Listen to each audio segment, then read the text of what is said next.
let's kick it off straight away. Mark is going to be chairing the session, and I'll be popping in and out and having some discussions. Tracy's in the background, keeping us honest. So basically, we'll do a quick welcome, and this is it. So welcome to everybody, and especially to our Steerco members who put in so much work over the last 6 months or so. Thank you for being with us today, and you're going to have delegates will have a feedback from each one of our regional Steerco members. Any moment now, I'm going to pass to Mark, who, as you know, is a specialist in the GBS world and has done a massive amount of research. But this is my slide. This is the one I use a lot in my workshops and presentations, because this, for the rest of the world, puts our beloved Africa into context in terms of size, in terms of scope, in terms of opportunity. So just by way of housekeeping, everybody will have access to the slides, and everybody will also be given access to an edited version of the recording on our new Africa Federation YouTube channel. So without further ado, over to Mark, who's going to chair the session, and to start off with, give us some of the very latest hot off the press stats about the BPO GBS sector across Africa. Over to you, Mark. No, thank you very much, Rod, and hello everybody. Welcome to the launch of the Africa Federation of GBS Associations. It's very exciting to be part of this initiative. I'm very honored as well to be part of the great initiative, which is really looking at how we can foster growth across the continent and to promote Africa as a global GBS destination of choice. The slide that you've just seen now looks at some of the opportunities that are in South Africa, the great population, over 1.5 billion, as well as massive reserves of resources, both in talent and natural. But what I'm going to share with you today is just some of the latest market overview and analyses that we've conducted. You may have seen some of these slides previously, and have been party to some of the information that we have. When you look at the global market for BPO and ITO services and shared services, it's estimated to reach about 1.2 trillion in 2025. We've just updated these figures. It was 1 trillion, reaching 1 trillion by 2023, 2024. And the global market for BPO and ITO and shared services sectors employs just over 43 million people. Africa, however, constitutes about 2.8%. It was previously 2.5%, so there's been some growth, which is good to see. But Africa constitutes 2.8% of that global market workforce. And important to note that is not just outsourced services; it is also shared services as well as the domestic market. And when you look at the some of the major locations across the continent, it's interesting to see the dynamic here. There are a number of emerging mature locations. South Africa, Egypt, Tunisia and Morocco are the largest markets by size as well as market value. But there's also a lot of activity in the emerging markets, the ones marked in green. Markets like Kenya, Nigeria, Rwanda, Ethiopia, Ghana, Zimbabwe, just to mention a few, are really doing a lot in terms of building their GBS BPO sectors and garnering more work. Maturing markets basically are those markets that have established domestic markets, but their offshore markets constitute about 40% of their total market.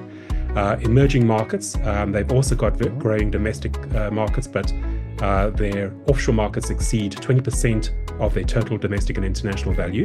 And then we've got a number of nascent markets, those marked in blue, that are up and coming. They've got developing domestic markets. They're now stepping into the GBS BPO space. They're developing their value propositions. A lot of excitement happening across the continent, and we're hoping to play an integral role in building that value proposition for the continent as we move forward.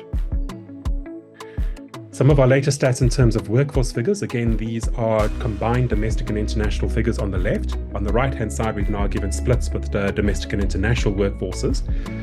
South Africa and Egypt are the largest markets, as mentioned. But from the emerging markets, we're seeing great growth coming out of Nigeria, Kenya, Ethiopia, Ghana, Zimbabwe, and Rwanda. So on the left-hand side, you've got their combined domestic and international outsourced and shared services markets. On the right-hand side, there's the split between domestic and international of those figures.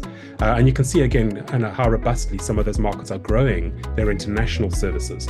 A lot of growth that is happening year on year. And in fact, the next slide speaks to that in terms of the compound annual growth rates of these markets. Look at the BPO figures that are in blue. Very encouraging to see what's happening in terms of the market growth across those locations. But also interesting to see the IT outsourcing growth that's happening.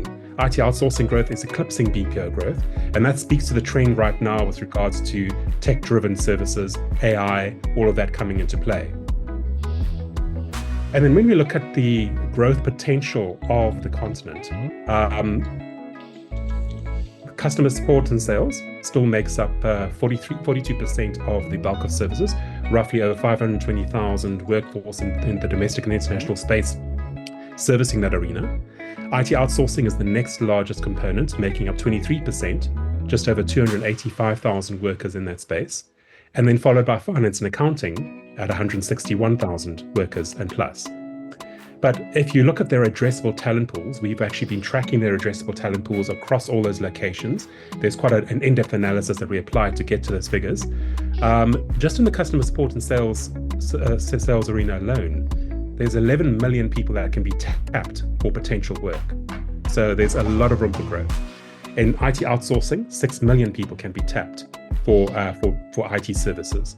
And then in the F&A space, 3 million people can be tapped for finance and accounting services. So it just gives you the idea of there's a lot of room for growth and what that growth can look like.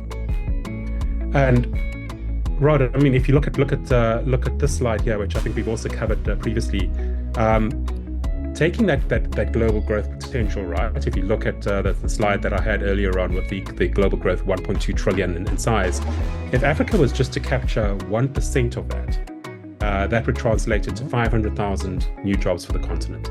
A lot of those can be tapped for servicing, customers, providing customer support and sales services, IT and other services for the continent. So that's just 1%. Imagine if it was more percentage points, what that could look like in terms of growth. Mark, on that point, I mean, you've been intimately involved in researching across Africa, across the sectors. What is your gut feeling about the realistic objectives that we could look to and targets in the next 5 years? Is it 1 percentage point? Is it 5, or is it even greater than that? What's your intuition? We're not going to hold you to it, but that's interesting. So interesting question. So I mean, if you look at that slide that I put up earlier on with the growth that we've tracked, there's been 0.3 percentage growth. This slide here.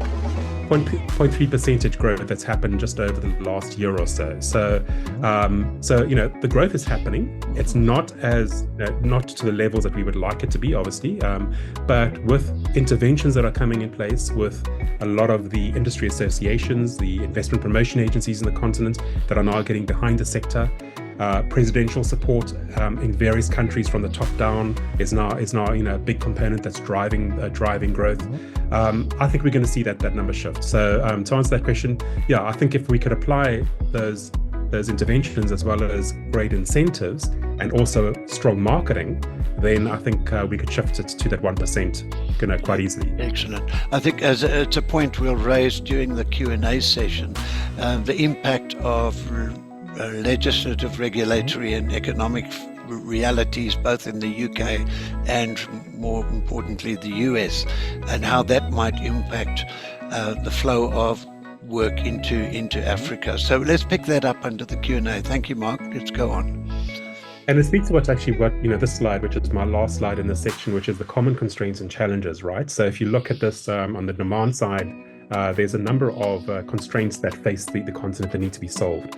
Insufficient promotion of the business case for the continent, lack of representation in global markets. There's still negative perceptions about either certain countries or the continent as a whole. People not really realizing the true talent and the true potential that it exists on the actual continent.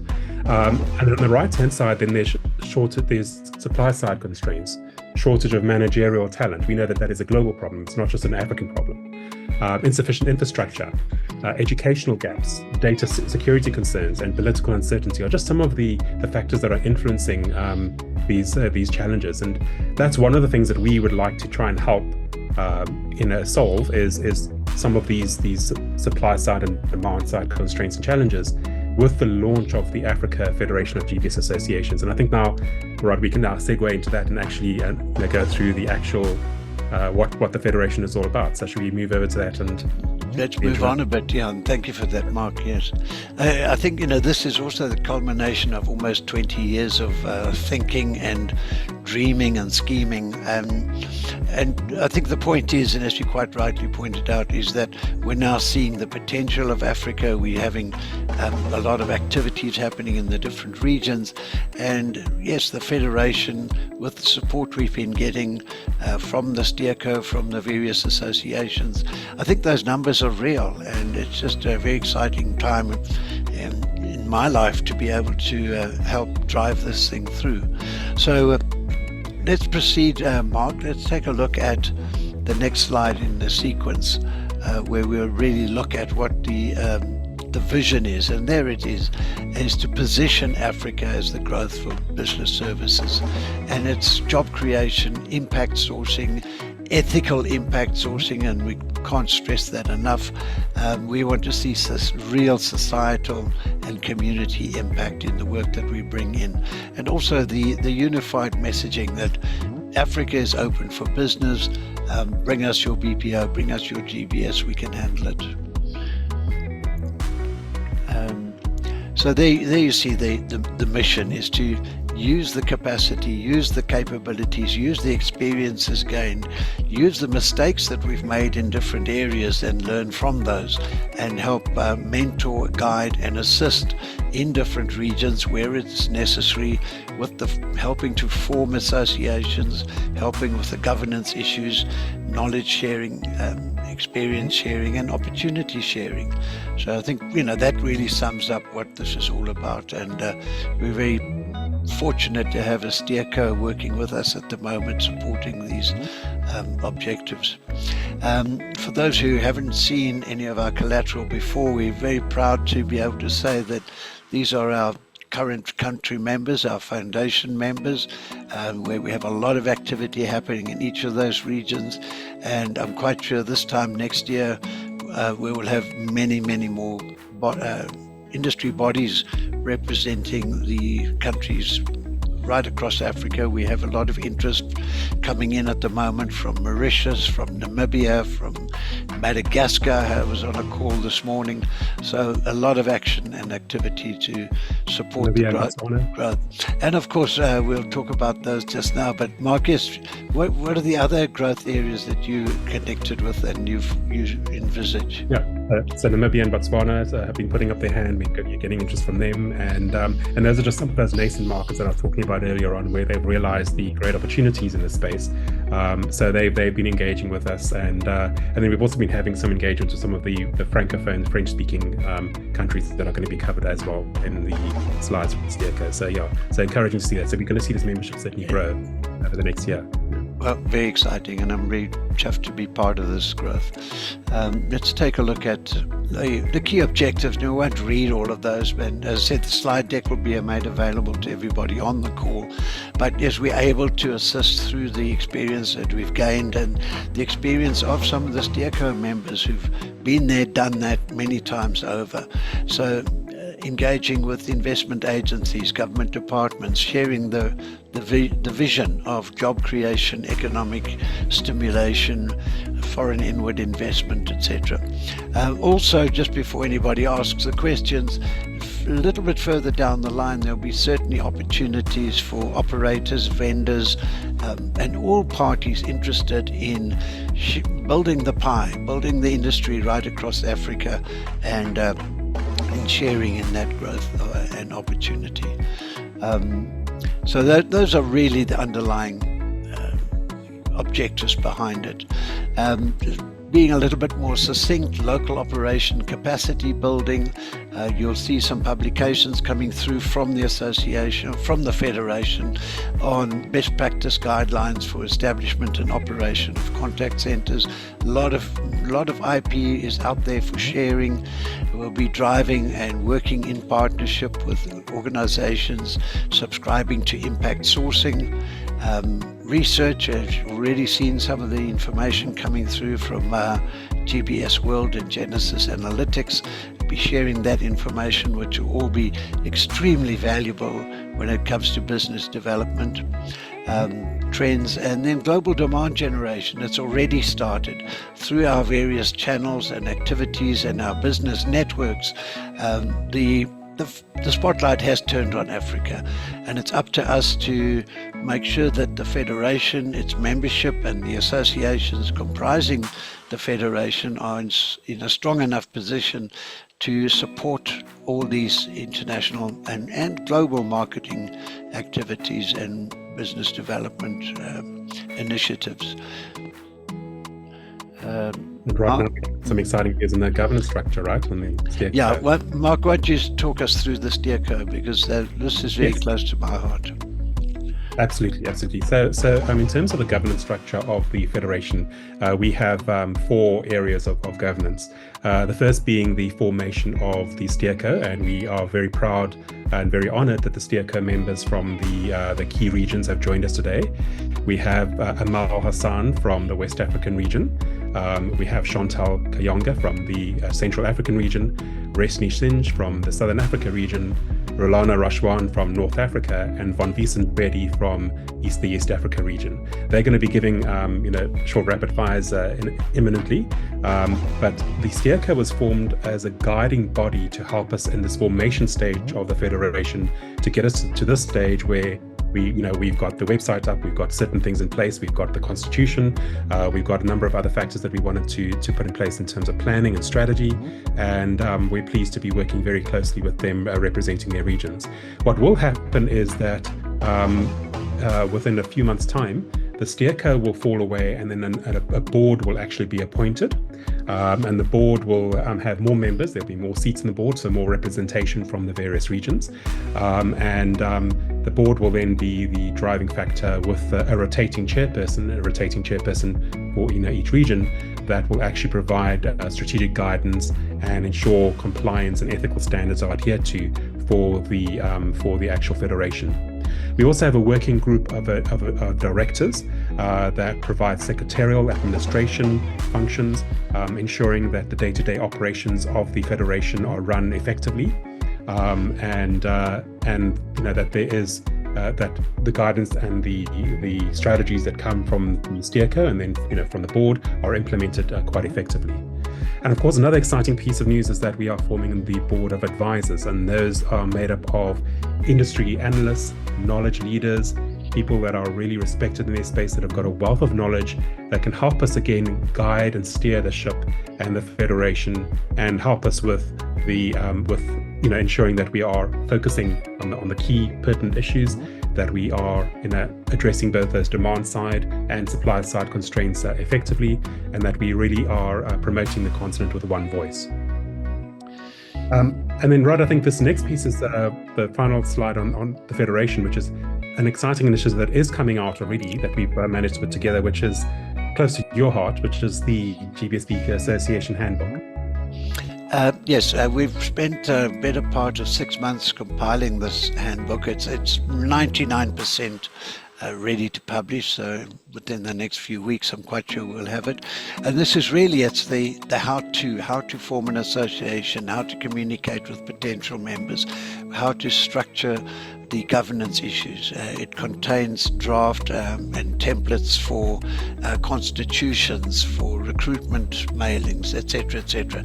It goes on. It's quite extensive, well over 100 pages, and that will become available to member associations for onward distribution if necessary, to groups in certain territories that really need help and mentoring. So behind the publication, we as a team are there to support any body, organization wanting to structure itself and therefore participate actively within the Federation. Thank you, Mark. Great, thank you very much. And I think we would be remiss to also not mention at this stage, that Tracy Freeman also joins us. She forms part of the Secretariat with you and I, actively driving the Federation. So I just want to give a special thanks to Tracy Freeman for her input thus far and for being part of this team. Thank you, Tracy. You're going to be running the Q&A later on in the session. Yeah, I endorse that. Great. Okay, so now onto I think probably the more exciting part, and that is we're going to hear from the actual SteerCo members themselves. We have 5 slides covering the 5 different regions, and I'm going to invite each SteerCo member to come through and give key highlights and insights on their respective regions, starting with Amal Hassan from the West Africa region. Amal, over to you. You're on mute, Amal. Sorry about that. Thank you, Mark. Thank you, everyone, for joining us. It's really exciting time for Africa, like that it was mentioned. We're seeing a lot of interest in Africa's talent, and there's a huge growth in West Africa, as well as other African other African regions. What is wrong with me today? So we have West Africa has really developed in terms of the outsourcing industry in the last 5 years. There's a lot of growth that has happened. Looking at the statistics, Ghana has the market size for Ghana is 437 million, with a combined workforce of 192.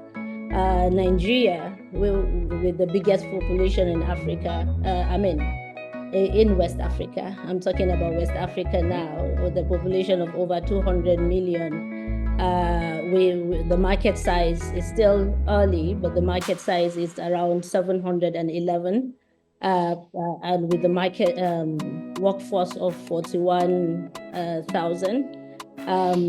There's a huge growth in the market. There's a lot of BPOs joining, starting up in West Africa and growing.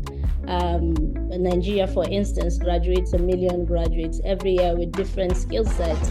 So entering into the market, the Nigerian BPO Association has been formed, and Outsource to Nigeria initiative was set up by the government to actually promote the industry. Job creation is at the forefront of every African nation today, and West Africa is not left behind. In fact, World Bank has made it one of their focus for this last year and this year. The BPO is being supported by World Bank in West Africa, in Nigeria. We're seeing a huge, out of the 7 unicorns in Africa, 5 originated from West Africa, Nigeria, West Africa.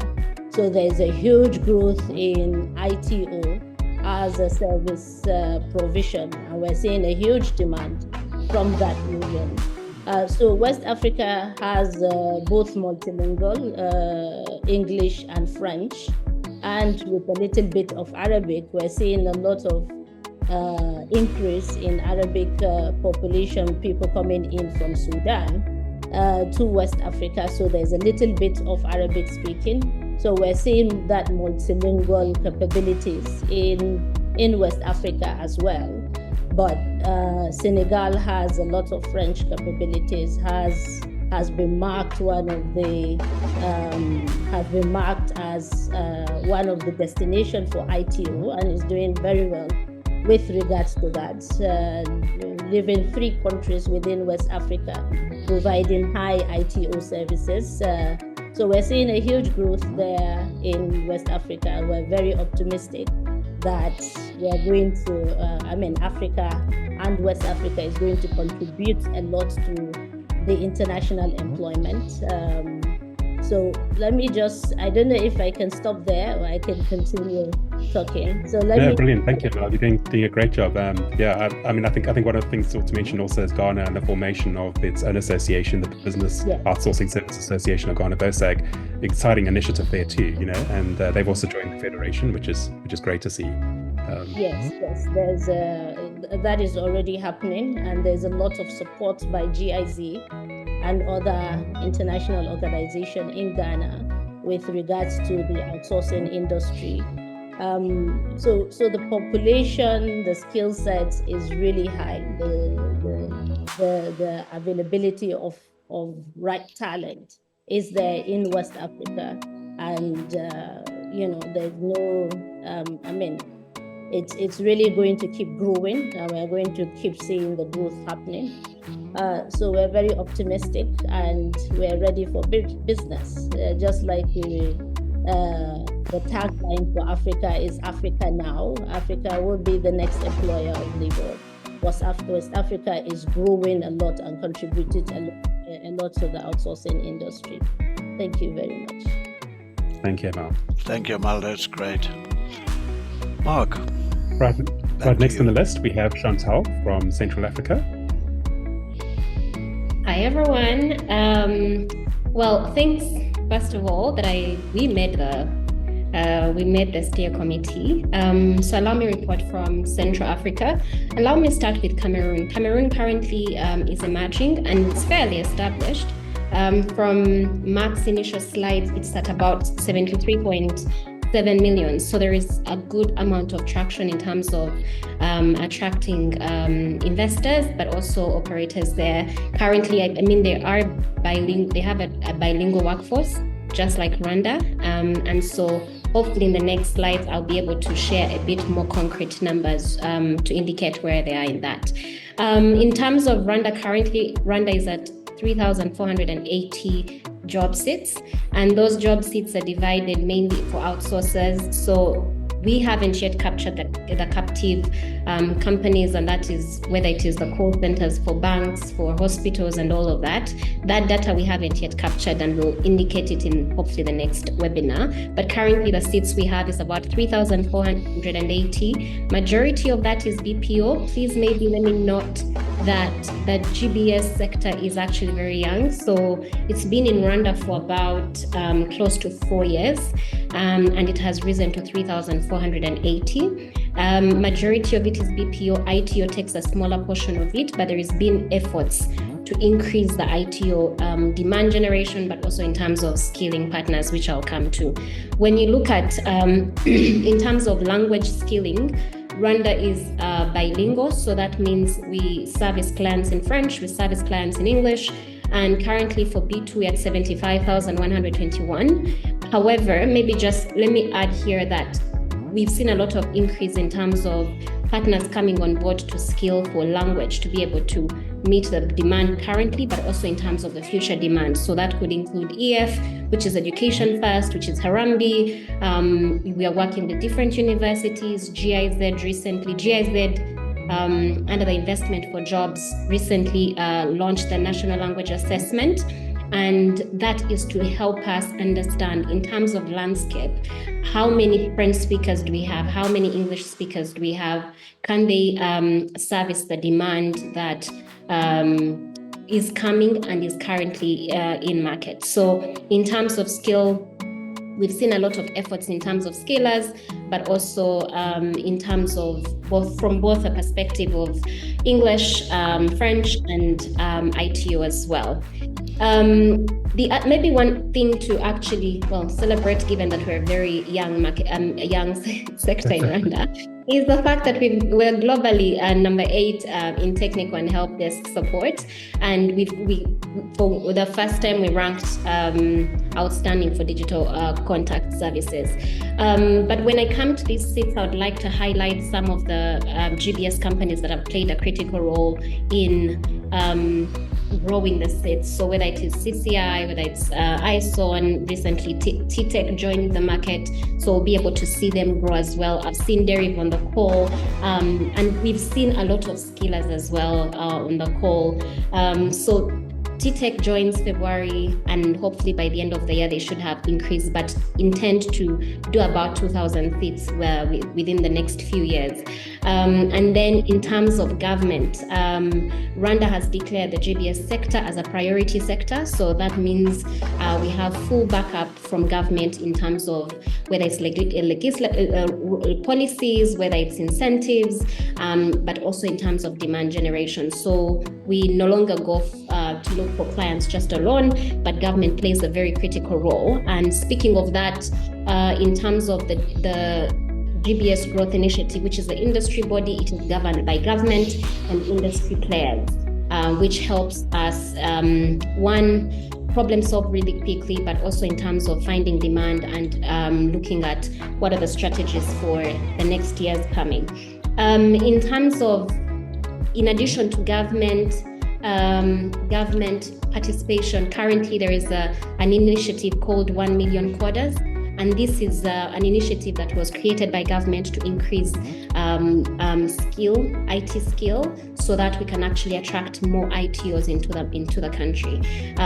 As we attract more skill as we develop more skill into the country, we also need to bring in more demand into the country. Last year, we, through the support of the GBS Growth Initiative, GIZ, Invest for Jobs, we had the first roadshow as Rwanda as a country, and it was to Berlin and all the other four cities to meet investors, to understand their needs and help grow the sector. So given the learnings that we got from that, we're looking to actually do that one more time this year. And this time it will be in Brussels, it will be in Netherlands, and I'm attending the GITEX conference in Berlin. So there is a lot of efforts going into skilling, efforts going into demand generation. But then I wouldn't stop there without saying, regarding the funding secured from the MasterCard Foundation to grow 20,000 jobs within 5 years. But that also means if we're growing 20,000 jobs within 5 years, we are also skilling massively. So that's just 20,000 is just for Rwanda.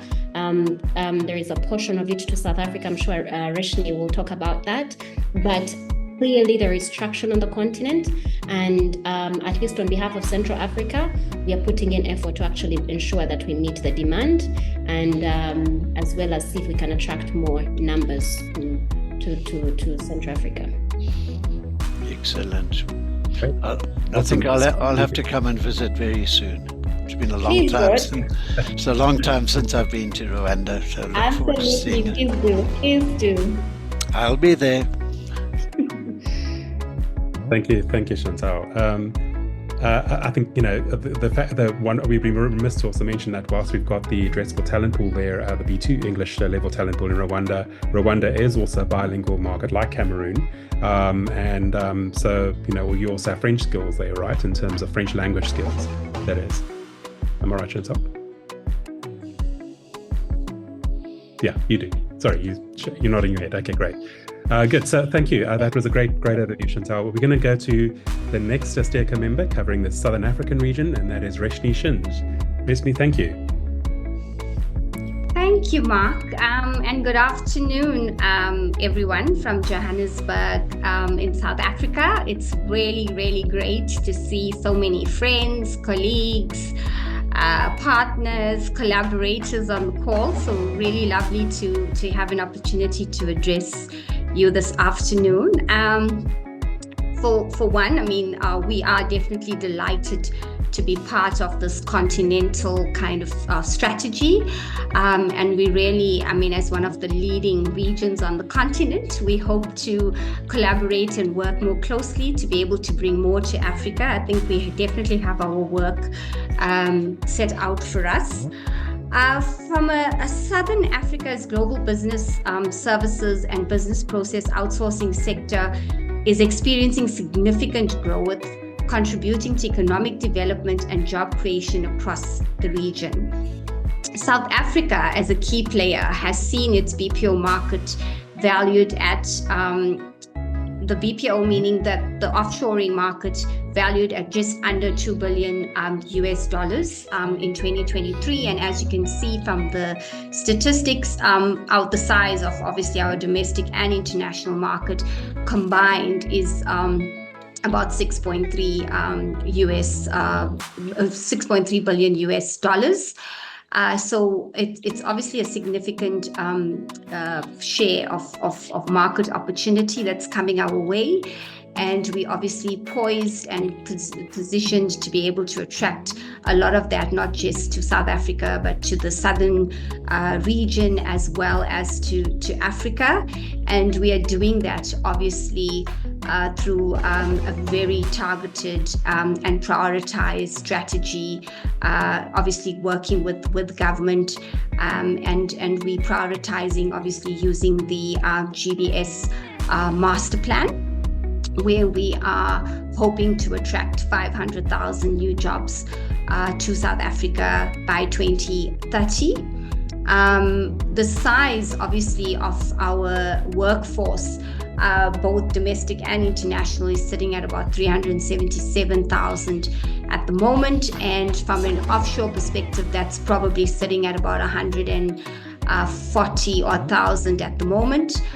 So we obviously have quite a way to go before we get to 500,000.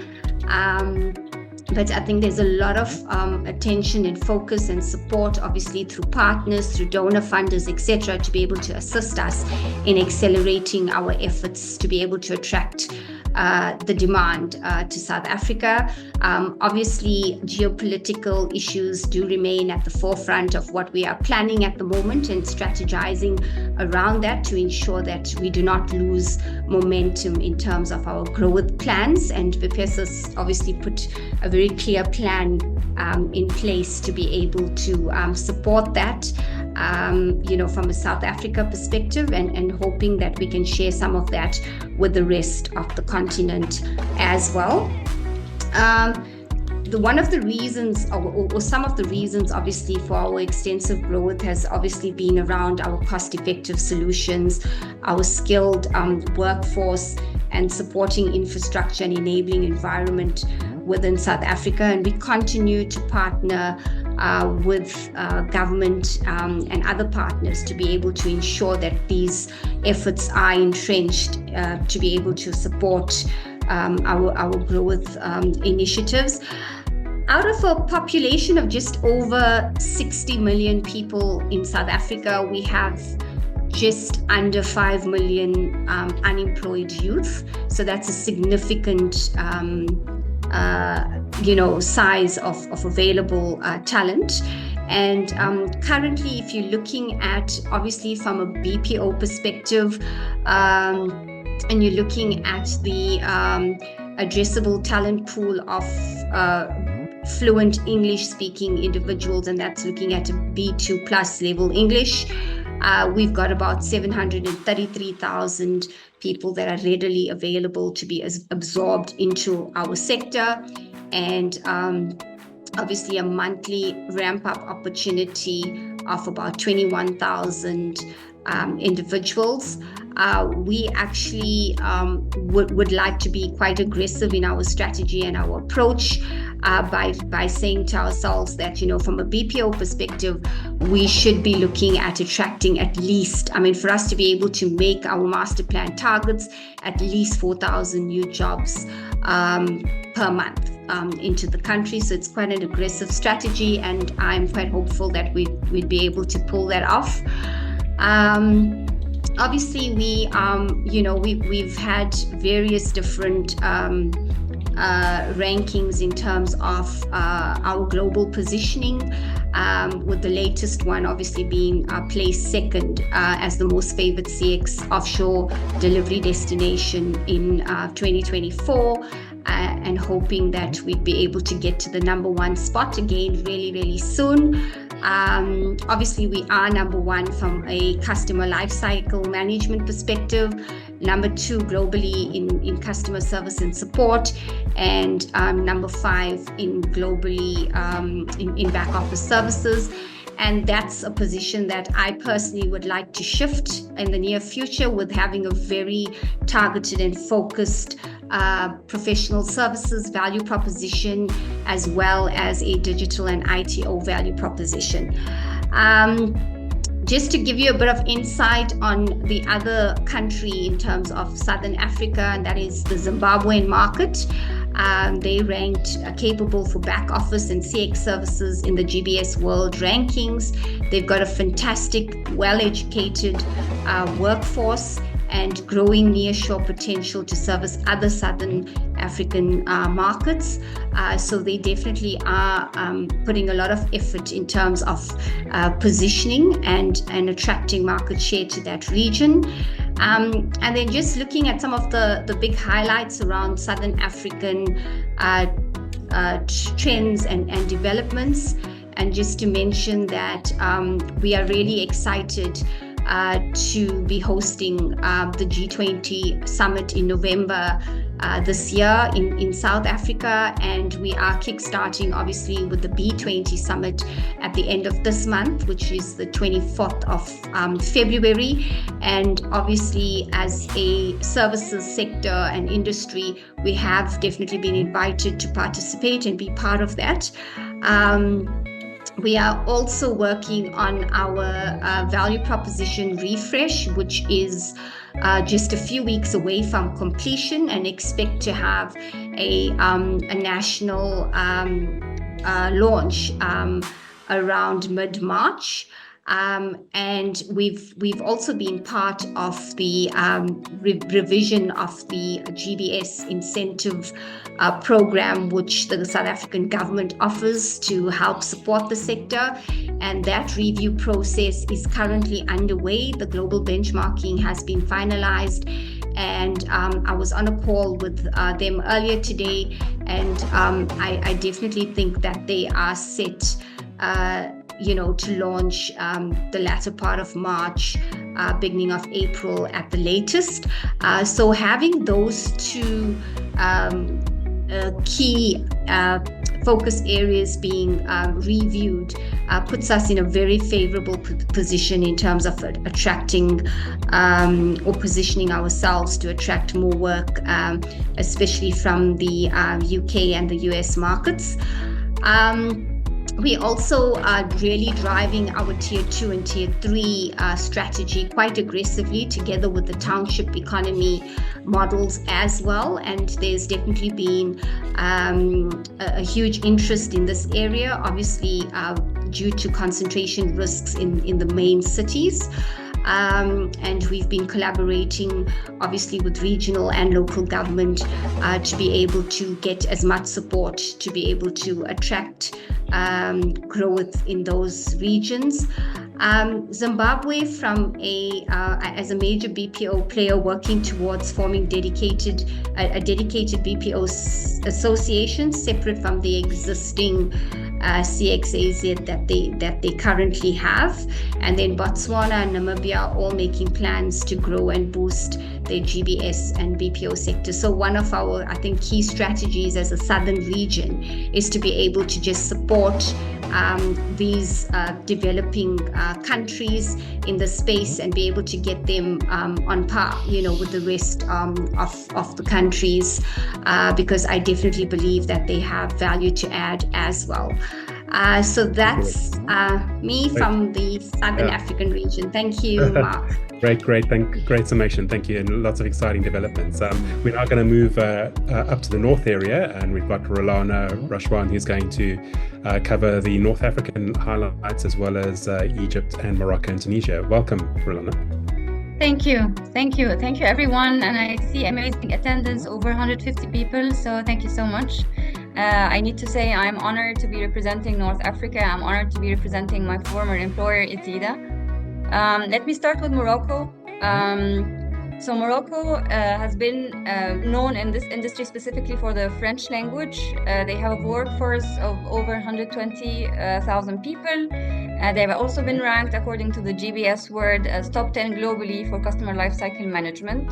Their governments are putting a lot of effort to put Morocco on the map, to attract more investments, and they are diversification in the number of and the types of services they're providing. They're putting in investments in parks to attract different types of investments. Moving to Tunisia, also a good number of people working in this sector, close to 100,000 people. Given the population of both countries, I think these figures are really, really good. So Morocco is around 40 million people, Tunisia is around 12 million people. So I think these figures are very interesting in the GBS sector. Tunisia has also been ranked as proficient in the ITO and digital services world ranking. Moving to Egypt, there's a large market size of over $5.6 billion, and this is both domestic and international. And as you've seen in Mark Angus' slides, that there has been a lot of focus on the international services. A workforce close to 330,000 people. And I think the most interesting piece here on this slide is that the monthly ramp up, so how many people you can actually employ monthly without exhausting the talent pool, which is over 50,000 people. So you can employ 50,000 people in a month and still don't face the challenges with over exhausting the talent pool. Multilingualism has been one of the very attractive points in Egypt. So Egypt is serving over 20 languages. The top ones are English, French, German, Italian, and Spanish. And as you can see here, there's around 2 million people with B2 plus English language. Talking about the ranks, so Egypt has been on the top 5 places globally in the CX offshore delivery for Ryan Strategic Advisory. And last year, it also has been a tie with Morocco, which is good to see Morocco coming up in the top 5 as well. Moving to the recent developments, so you can see here on the slide few names which were more focused on the BPO industry. So these are all new news just early 2025. So Concentrix has announced $1 billion investment in Egypt, adding 16,000 multilingual jobs. So aiming to reach 35K by 2028. And this expansion also includes a new center in Mansoura, which has not been famous for the GBS industry. So this is good news. Fondebra has also just announced 5,000 jobs expansion and also a new center in Luxor. And I believe Luxor would be an interesting place specifically for impact sourcing. Connecta, which is a Spanish headquartered company, has established a regional HQ in Egypt with 100 million investment and creating 3,000 jobs. And what's very interesting also is establishing their first center of excellence for Gen AI in Egypt. I think also it's worth noting here that with the changes I've been witnessing is that also consulting firms like PwC, Accenture, Deloitte, Capgemini, they all now have technology centers or technology innovation hubs in Egypt. So this is a new trend that we're seeing. And they are capturing the wide spectrum of talent. So GBS in terms of IT, BPO, consulting, finance and accounting and all of this. It's very interesting also to know that Morocco is hosting in April the 3rd edition of the GITEX Africa. For those who don't know GITEX, it's the largest technology events happening in the Middle East. It has been running for decades now. So Africa, Morocco is hosting the 3rd edition, and there's also another new edition in Europe taking place in Berlin. Anything you guys want to add? No, great information. Yeah, fantastic. Thank you. Again, just incredible insights into your region and what's happening in Egypt. Impressive investments coming through from a lot of those operators as well. So thank you for that overview, Rolana. Thank you. Rod, I think we're going to go to our certainly not our least, but our final speaker, Wandisa, who's going to cover the East African market. Again, a lot of exciting opportunities happening there. Over to you, Wandisa. Yeah, thanks, Mark. I just would like to say first, it's a very important initiative that we have been working on for the past almost a year now. 6 months, I would say, 6 months to a year. That's coming together as Africans to promote this industry. It's really the next big thing, and governments do believe that. From what I would tell you right now, from the government of Kenya and in Ethiopia, this is seen as the priority sector to drive economy, to drive employment in Africa. So this is a very important initiative.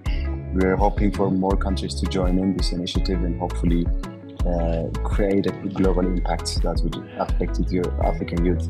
And of course, to say a bit about East Africa, Mark would highlight a bit more on maybe later. Mark, you should highlight the fact that we are not putting Rwanda here. Rwanda is in the Central Africa now, but the way we see the maps, I think it should be explained afterwards.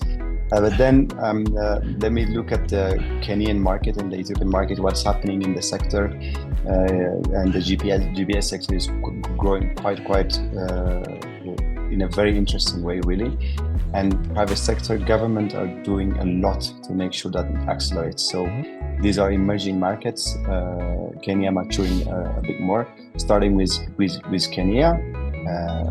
The domestic and international GBS market size is more than $700 million, and that is really quite interesting with the fact that Kenya serves the English market with more than 640,000 youth as talent pools, and that is really huge number.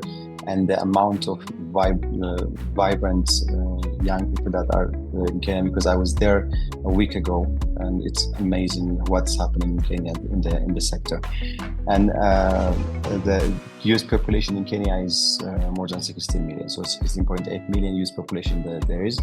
So it would be impossible to run out of talent in Kenya, and actually that's the case for Africa. That's what we are selling to the global markets, and competency and the amount of youth that's abundant in Africa. And of course, the GBS market in Kenya has grown to actually engage more than 34,000 young people in the workforce. So there is huge developments happening in the AI sector, large developments happening in the ITO sector. BPO is growing very highly in Kenyan market. When I come back to Ethiopia, so Ethiopia has more than 180 addressable markets, which are fluent in English and a couple of more languages. Germany, Italian, and Arabic are also one of the languages that Ethiopia can serve from here. And of course, with the second biggest population in Africa, Ethiopia had a youth population of around 40 million young people. That is, to add a few on this, Ethiopia graduates more than 100,000 people only in STEM every year. And these are supported by extra training initiatives supported by development partners, as I would explain in a bit. For example, there is a 5 million coders initiative that we have launched very recently, and there are other initiatives, university collaboration programs to make sure that BPO and the ITO sector are very efficient in serving the global market. And of course, right now at this point in time, Ethiopia youth is engaged in the GPS and BPO sector are more than 32,000, almost 32,825 people are involved in the sector directly right now, and serving the market size of 337 million USD. And to say a bit more on what kind of initiatives are happening in Ethiopia and Kenya, and to start with Kenya, the Kenyan government actually had a Vision 2030 economic blueprint that is designed to make sure that there are more than 200,000 jobs in the BPO sector by 2030. And that is with a vision to account for more than 10% of GDP through the BPO sector. And this is a huge undertaking from the government. And it is happening through special economic zones, establishments in Kenya, including privately owned ones. One of the very interesting market in Kenya is there are privately owned special economic zones, quite a lot of them, operating and making ways for BPO investments in Kenya. And these are zones that have tax privileges, zones that have uninterrupted internet and power infrastructure. So these are very interesting initiatives from Kenya. And of course, with Ethiopia, what's happening is there are development partners, NGOs, putting in a lot of investments, a lot of resources to encourage the market to grow in the BPO and ITO sector. And to give an example of that, for example, with the Mastercard Foundation recently launched a project to create 25,000 jobs in the next 5 years is one of the initiatives that is happening here in Ethiopia right now. And the 5 Million Coders Initiative is an initiative that was launched 2-3 months ago in Ethiopia to equip 5 million Ethiopians with a global skill coding talents. And of course, other development partners like GIZ also contribute a lot in the sector. To be specific, there is a very specific BPO specific project going on with GIZ to create 3,500 jobs in the next 3 years.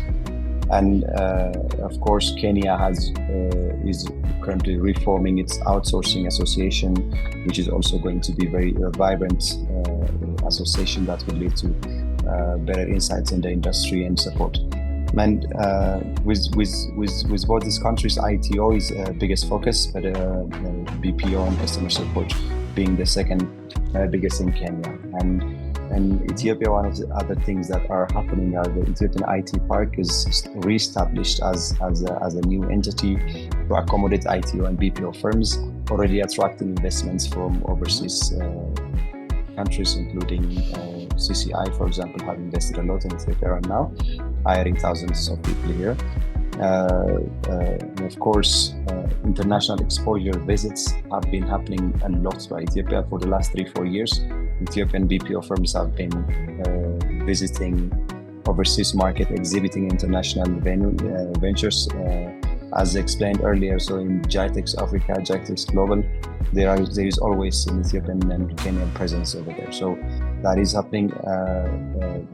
Government is supporting, development partners are supporting, Ethiopian Outsourcing Association, Kenyan Outsourcing Association are supporting, and these emerging markets are going to be very very soon.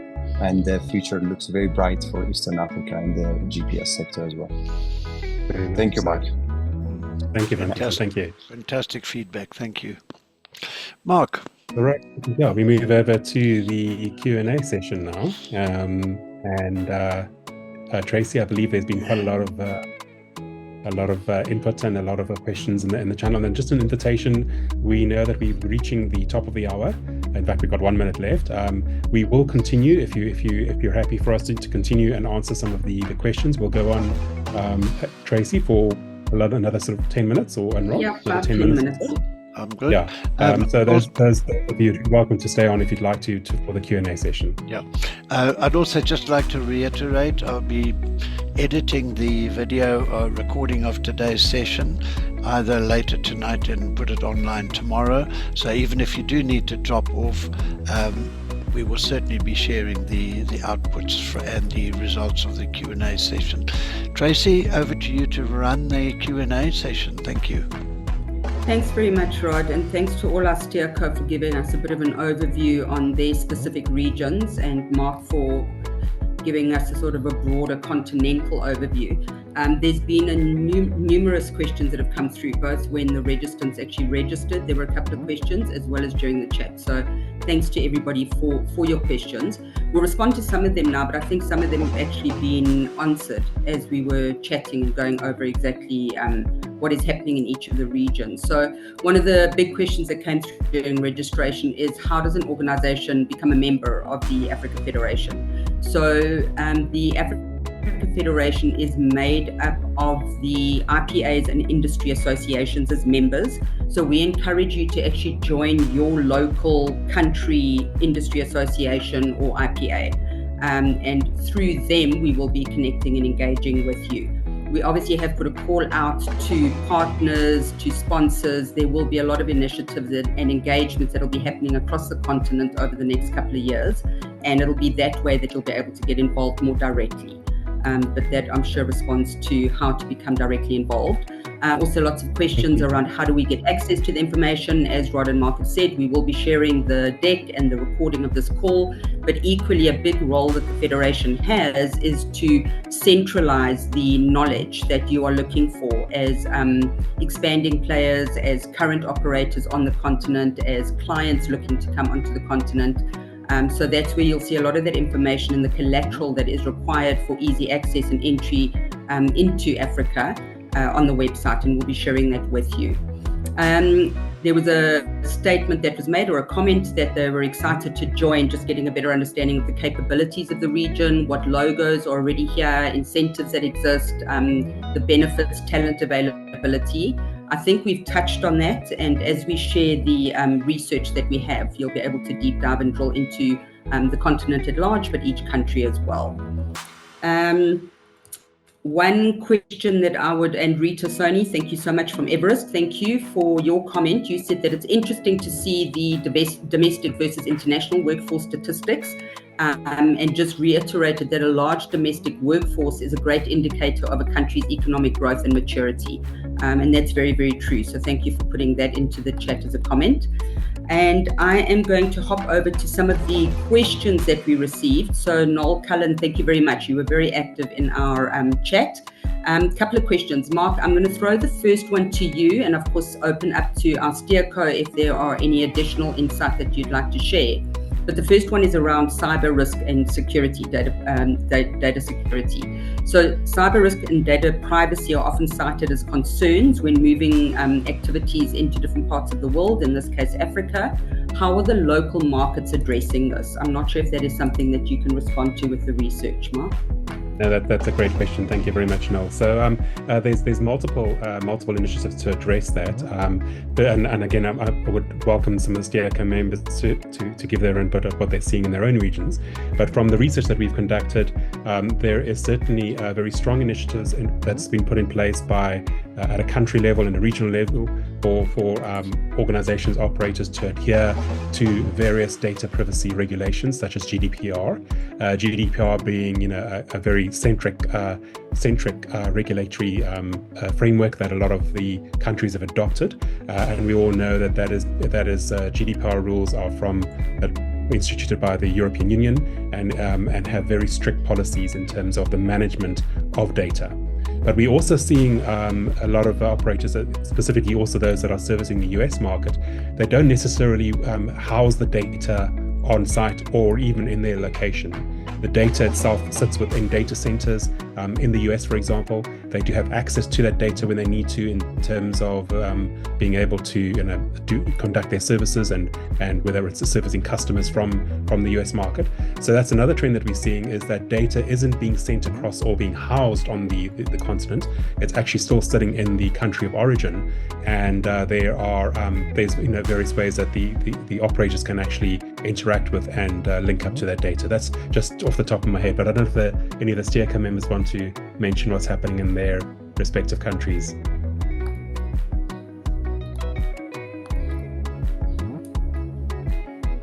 Any takers? Okay, I think that you've given sufficient response to that for right now, Mark. Thank you very much. I've just had a quick question come through. Do we have any insights on Uganda? So just to let you know that the research is ongoing. That's what GBS World and Genesis GBS have been doing. And Mark, am I correct in saying that Uganda's on the cards, but we didn't have a full country deep dive as yet? Oh no, we have got a country deep dive in our data bank on Uganda. We've done a lot of work on Uganda from a work that we've done with Genesis Analytics at a group level. We were responsible for putting together a diagnostic report for Uganda, as well as the value proposition for the country. So we're sitting on a lot of data. I just wasn't able to include it in today's deck, but we certainly can share some of those insights with you. And yes, we are updating that data bank consistently with new and latest data. Thank you, Mark. And I think just to add on to that, the intention for the Africa Federation is to actually start releasing the country results over the next year, the different countries and the insights that you have for each country. That's correct. Yes, that's correct. Look at it as a data bank. So, we don't look at it as a research report that we release annually. It's a data bank of information that we consistently are updating. In fact, leading up to this webinar, we were busy updating some of those workforce figures. So it's a constant process of iteration and collaboration with the respective markets as well, where we count the numbers in those respective markets. So yeah, we're quite excited to house that data in that data bank. Thank you, Mark. I'm going to link two questions together here. So Noel Cullen, thank you very much. You asked around language and asked if it was predominantly English across the continent. I think with the presentation and with our SteerCo members, you would have heard that there's multiple languages across the continent.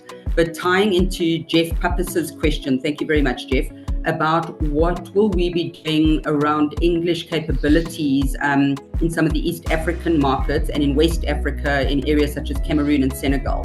I'm going to offer a response, and then Amal, if I can pass over to you, and Wandwisa, and maybe to yourself, and suggest that part of the intention around the Africa Federation is rather than all regions diluting themselves to offer the same thing across the continent, is rather to look at the areas of expertise that they have. So if English is not their area of expertise, rather to see that clients have been supported possibly by two different countries. And I think we've actually got some examples of that. Chantal, you may be able to speak to that. But Amal, if I can maybe just pass over to you with any comments that you may have on West Africa, on recent, anything that you're seeing on your region. Thank you very much. Thank you for that question. Yes, just like you mentioned, Tracy, each country has their own capabilities, and in West Africa is predominantly English.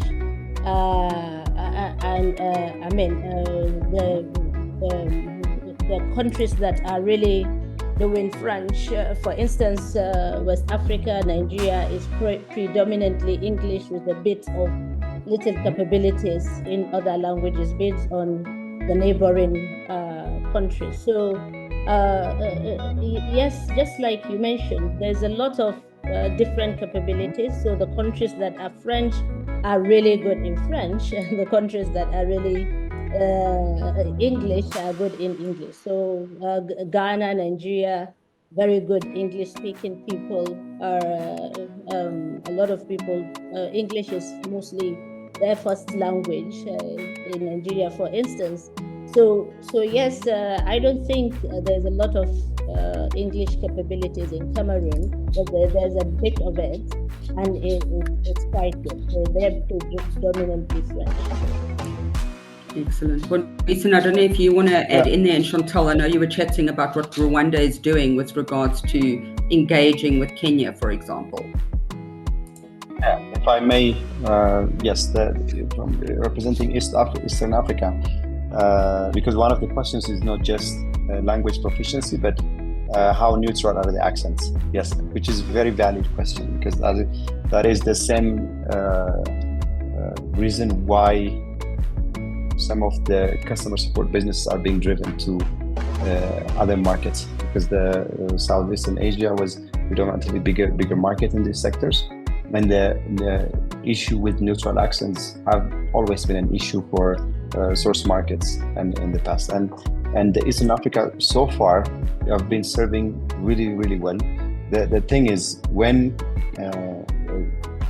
participants in this GBS industry from Africa are usually quite competent, I said it's very the unique thing about Africa is being a relatively emerging markets. The best possible talents are being driven to this industry, and you would imagine that when the talents know the right languages, they know it very well. And these are the young people that are being driven to the sector. So yes, there are neutral talents, neutral accents in English available, abundantly available in Eastern Africa for sure. Yeah. Thanks very much, Wandwisa. And Chantal, I'm not sure if you want to add on to that. Absolutely. I think I look at it from three perspectives. One, language ability. 2, scale. 3, technical, or rather, what's the niche of every country. I'll use clients. I hope that's all right. If you think about CCI, they will service English clients from Nairobi, from Ethiopia.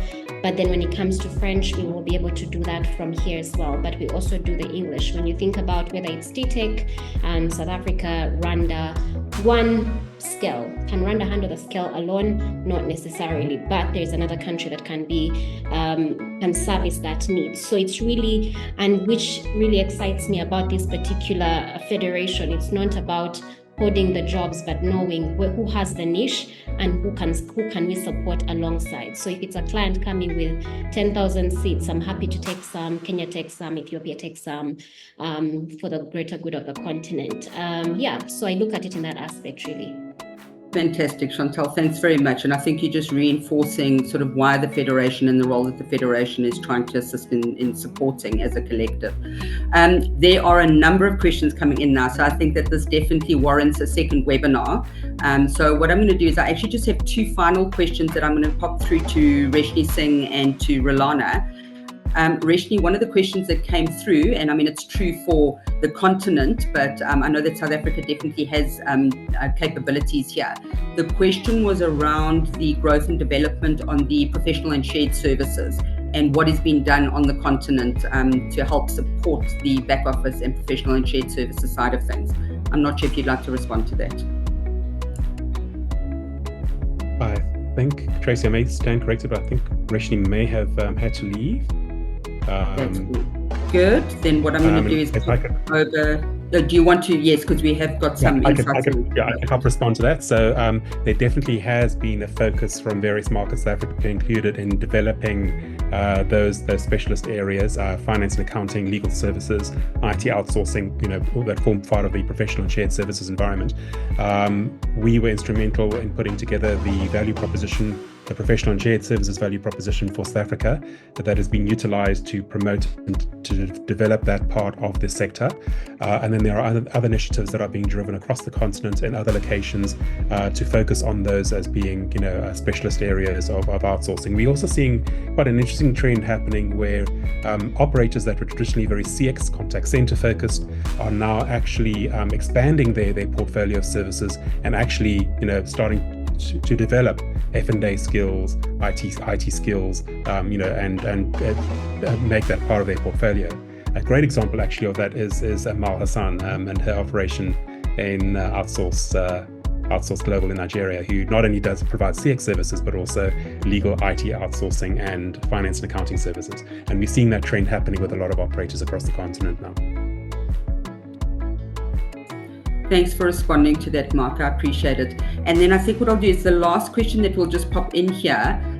There's a lot of questions around infrastructure, which will be great for us to have a separate session on with each of our SteerCo and the broader member community. So we can respond to what each country is doing from an infrastructure perspective. But Rolana, I actually wanted to ask you to chat a little bit around digital and IT capabilities. That's a question that's come up about what do the digital and IT capabilities look like and what are we doing as a continent, but maybe you can speak to it from a North Africa perspective on the skills growth and development for IT and digital capabilities, if I can pass that over to you.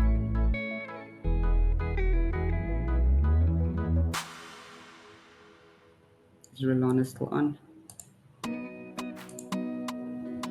Oh, she may have had to. Yeah, we did release Rolana.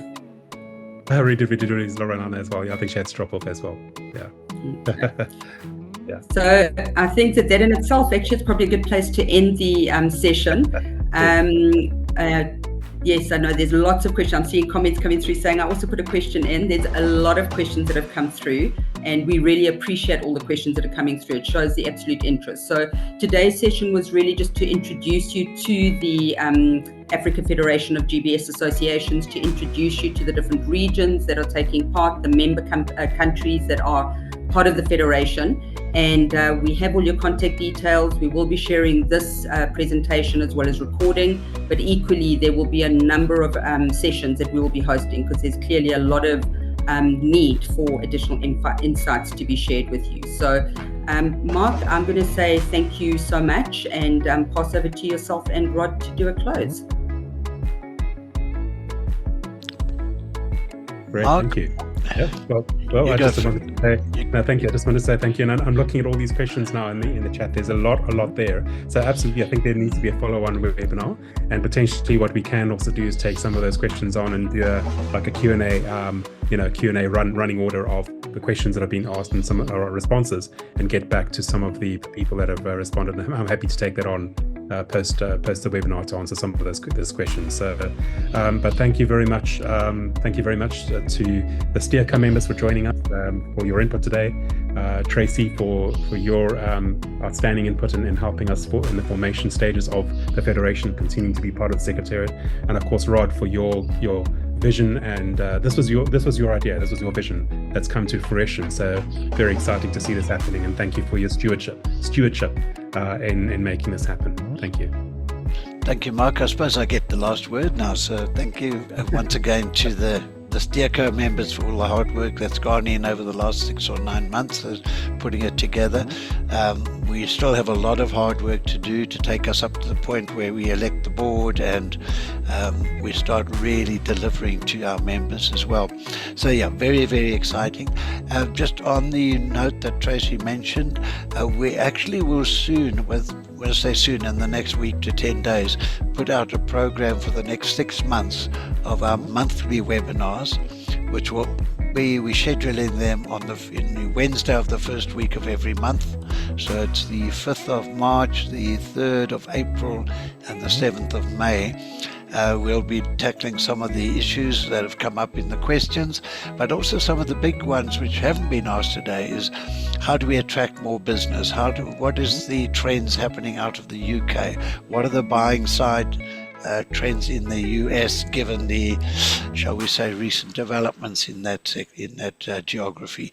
So I think we'll be putting those webinars together. I'm absolutely thrilled that we actually closed with 240 registrations today, and at peak we had over 150 attendees, which is quite unheard of. So very, very exciting. And I think the fact that everybody's stayed on, we still have 90 people here, even though we've overrun time, it's a topic of interest and a topic of passion for many of us. So once again, thank you to all the panelists, and special thank you to my colleagues Mark and Tracy. It's been a great working with you, and I look forward to taking this federation on the rest of its journey and to its fruition. Thank you again, everybody.